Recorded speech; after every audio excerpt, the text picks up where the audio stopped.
Continuing now with our demonstration of e-readers, we move on to the Amazon Kindle 2. This is only a couple of months on the market. When comparing the two, you can see physically it's quite different. The Kindle 2 is much thinner. The buttons are actually somewhat much easier to use in terms of the press power, so it's much easier on your thumbs. They're smaller, and the main real advantage of this particular device is this little device right here. This is a 5-way movement button.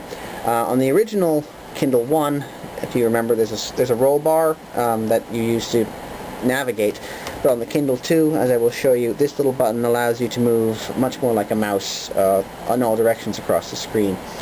What we have directly opened up to right here is the Amazon Kindle website. Exactly the same as with the original Kindle. You can connect into the website via the G4 network and can download any book that you want from their website very easily, or newspapers or magazines or blogs or whatever. So quite a nifty network still attached to the Kindle 2. If I click home, we will go back to the list of books. Exactly the same layout as with the Kindle 1.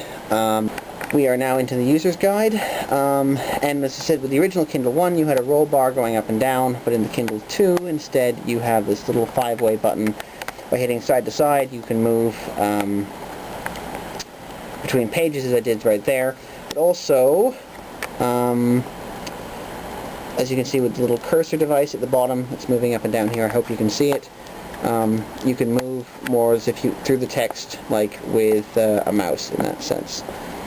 Furthermore, not only the movement's easier, but of course there are other functions. Right now the dictionary is showing the definition of the word look. Any word you stop at will bring up the dictionary at the bottom of the screen, so you can always know what your word's meaning is. And at the same time, if you click on and then scroll across, you can highlight very easily.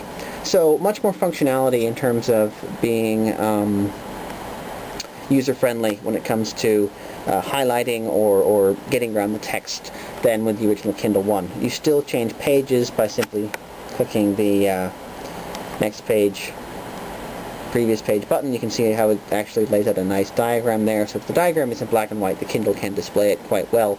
But if it's color, again, it doesn't, as we know, it doesn't come up.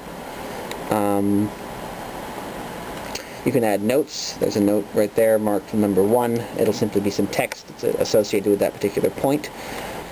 Despite being the exact same price, the Kindle 2, along with being just that much sleeker and easier to use with the 5-way button, does include one rather nifty and useful new feature.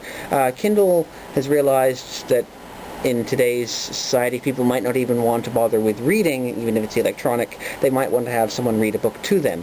So the Kindle the Kindle 2, should I say, includes a text-to-speech function, whereby if you start at one point, you can have your Kindle read aloud all the text in a particular document to you. So the idea is, you're on the beach, you're enjoying a book, you can plug in your headphones into your Kindle, lie back, and have the book read to you if you just want to stare up at the sky and watch the clouds. What we have here for a demonstration of this capability is a limerick, a clean one, with one bug in that the final word seems to always be skipped by the speech reader, which is the punchline. So I'll read that aloud, but I'm now going to have the Kindle read the text to you. The voices that are available, there's one male, there's one female, are actually pretty good in terms of sounding human, not too robotic, but I'll let you determine that for yourself. So, start text-to-speech and enjoy the limerick. There was an old man who supposed that the street door was partially closed, but some very large rats ate his coats and his hats, while that feudal old gentleman dozed is the punchline.